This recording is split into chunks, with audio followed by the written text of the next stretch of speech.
नमस्कार दोस्तों, legend Buddha channel में आपका स्वागत है। आज मैं आपको भविष्य के विषय में बताऊंगा और साथ ही बताऊंगा कि क्यों हमें भविष्य की चिंता नहीं करनी चाहिए।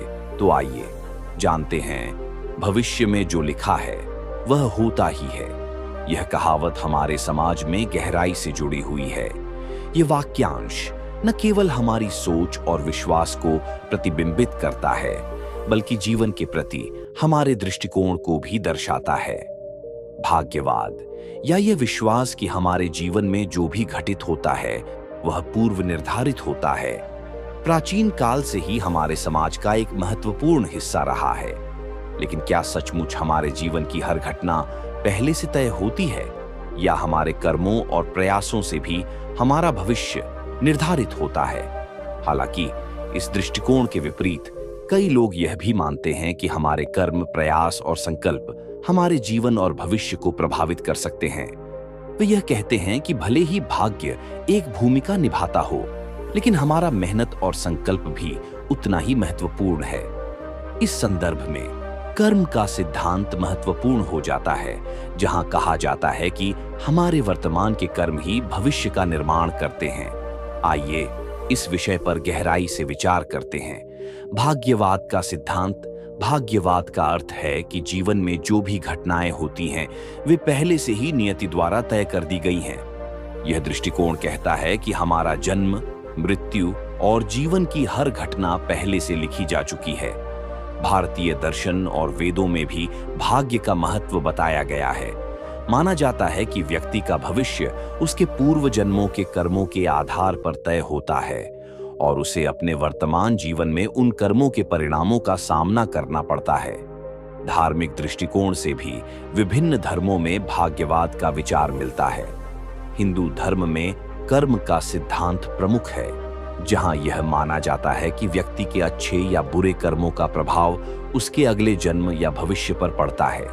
इसी प्रकार इस्लाम में किस्मत और ईसाई धर्म में प्रारब्ध का सिद्धांत भाग्यवाद के समान है। कर्म और पुरुषार्थ का महत्व।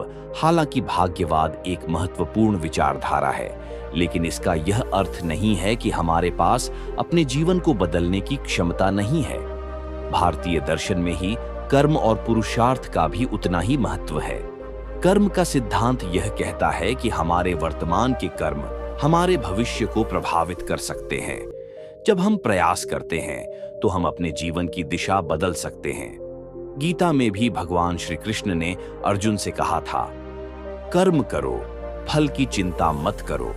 इसका सीधा अर्थ यही है कि हमें अपने कर्म पर ध्यान केंद्रित करना चाहिए और भविष्य में क्या होगा उसकी चिंता नहीं करनी चाहिए, क्योंकि हमारे वर्तमान कर्म ही हमारे भविष्य को आकार देते हैं। विज्ञान और भाग्य। विज्ञान के दृष्टिकोण से भाग्यवाद को ज्यादा समर्थन नहीं मिलता। विज्ञान में यह माना जाता है कि हर क्रिया का एक परिणाम होता है और यह परिणाम हमारे अपने प्रयासों और परिस्थितियों पर निर्भर करता है। भौतिकी के सिद्धांत भी यह बताते हैं कि घटनाओं का क्रम पहले से तय नहीं होता, बल्कि वे हमारे द्वारा की गई क्रियाओं के आधार पर बदल सकते हैं। निष्कर्ष, भविष्य में जो लिखा है वह होता ही है। यह विचार निश्चित रूप से कुछ लोगों को शांति और संतोष प्रदान कर सकता है, खासकर तब जब वे जीवन की कठिनाइयों से गुजर रहे होते हैं। लेकिन इसका यह अर्थ नहीं है कि हमें हाथ पर हाथ धरे बैठना चाहिए। हमारे कर्म और प्रयास हमारे जीवन की दिशा को बदल सकते हैं। भाग्य और कर्म दोनों ही जीवन में महत्वपूर्ण हैं और इन्हें संतुलित करके हम अपने जीवन को सही दिशा में ले जा सकते हैं।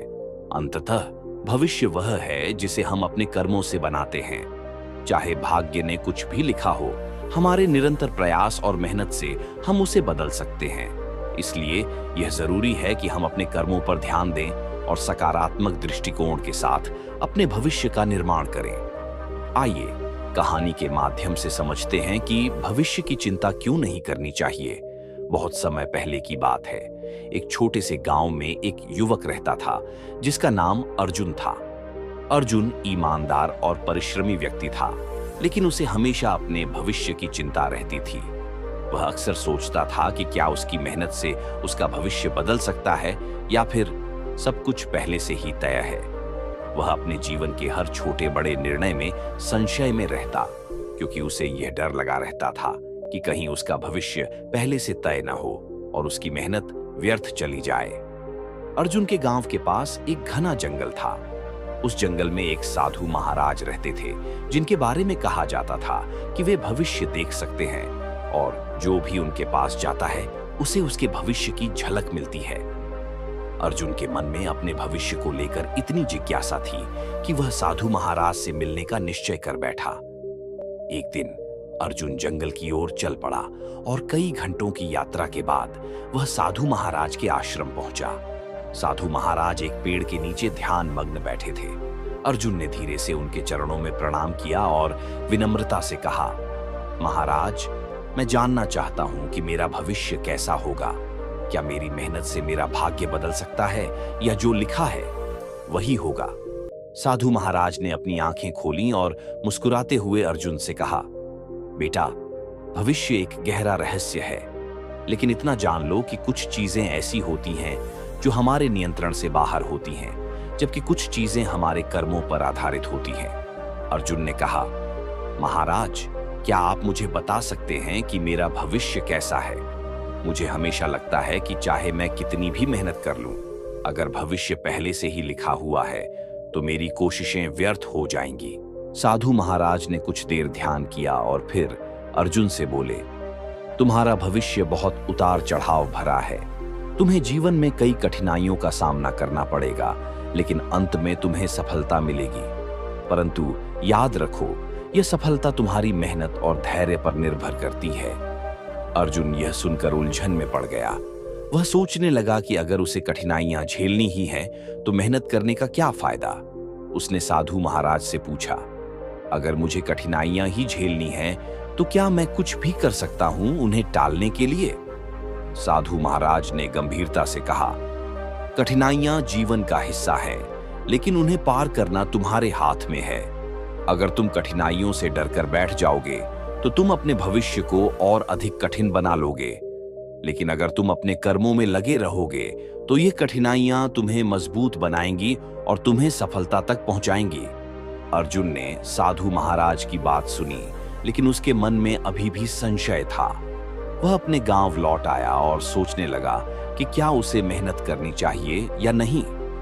धीरे धीरे उसका उत्साह कम होने लगा और उसने अपने खेतों में काम करना कम कर दिया। कुछ महीनों बाद गांव में एक बड़ी समस्या आ गई। सूखा पड़ गया और गांव के लोग पानी और अन्न के लिए परेशान होने लगे।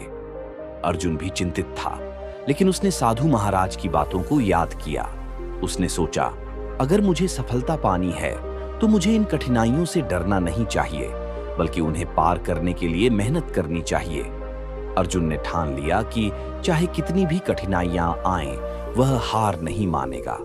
उसने अपने खेतों में फिर से मेहनत शुरू कर दी और नई तकनीकों का प्रयोग किया। उसने नहरों के माध्यम से अपने खेतों में पानी पहुंचाने की व्यवस्था की और अपनी फसलों को बचाया। उसकी मेहनत रंग लाई और कुछ ही समय में उसका खेत गांव में सबसे उपजाऊ हो गया। गांव के लोग अर्जुन की प्रशंसा करने लगे और उससे प्रेरणा लेने लगे। अर्जुन को यह एहसास हुआ कि भले ही साधु महाराज ने कहा था कि उसे कठिनाइयों का सामना करना पड़ेगा, लेकिन उसकी मेहनत और साहस ने उसे उन कठिनाइयों से ऊपर उठने में मदद की। कुछ सालों बाद अर्जुन एक सफल किसान बन गया और उसके पास धन, सम्मान और खुशहाली थी। उसने यह समझ लिया था कि भले ही कुछ चीजें भविष्य में लिखी होती हैं, लेकिन हमारे कर्म और प्रयास हमें उस भविष्य को बदलने का अवसर देते हैं। अर्जुन एक दिन फिर से साधु महाराज से मिलने जंगल गया। उसने साधु महाराज के चरणों में प्रणाम किया और कहा, महाराज, आपने सही कहा था। कठिनाइयां जीवन का हिस्सा है, लेकिन मेहनत और धैर्य से उन्हें पार किया जा सकता है। भविष्य में जो लिखा होता है वह होता जरूर है, लेकिन हमारे कर्म उसे बेहतर बना सकते हैं। साधु महाराज ने मुस्कुराते हुए कहा, बिल्कुल सही बेटा, तुम्हारे जैसे कर्मठ और साहसी लोग ही अपने भाग्य को नया आकार देते हैं। याद रखो, भविष्य केवल उन लोगों का होता है जो अपने कर्मों में विश्वास रखते हैं और कभी हार नहीं मानते।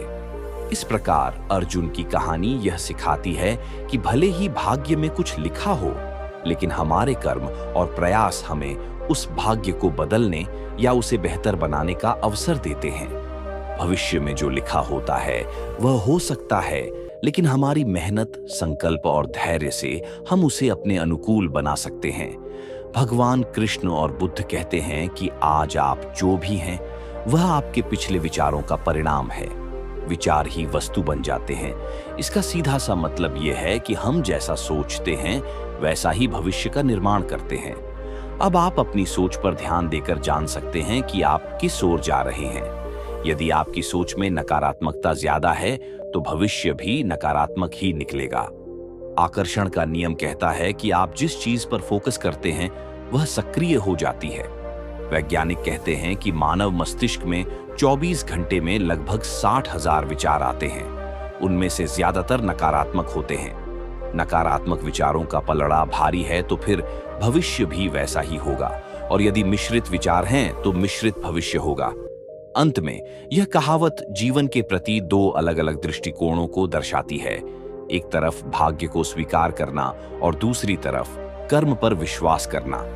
जबकि भविष्य में क्या लिखा है यह हमारे हाथ में नहीं हो सकता, लेकिन उसे बेहतर बनाने के प्रयास जरूर हमारे हाथ में होते हैं। इसलिए हमें भविष्य की चिंता न करते हुए कर्म करते रहना चाहिए और फल की चिंता न करते हुए आगे बढ़ते रहना चाहिए, क्योंकि फल चाहे जैसा भी हो हमें निरंतर कार्य करते रहना है।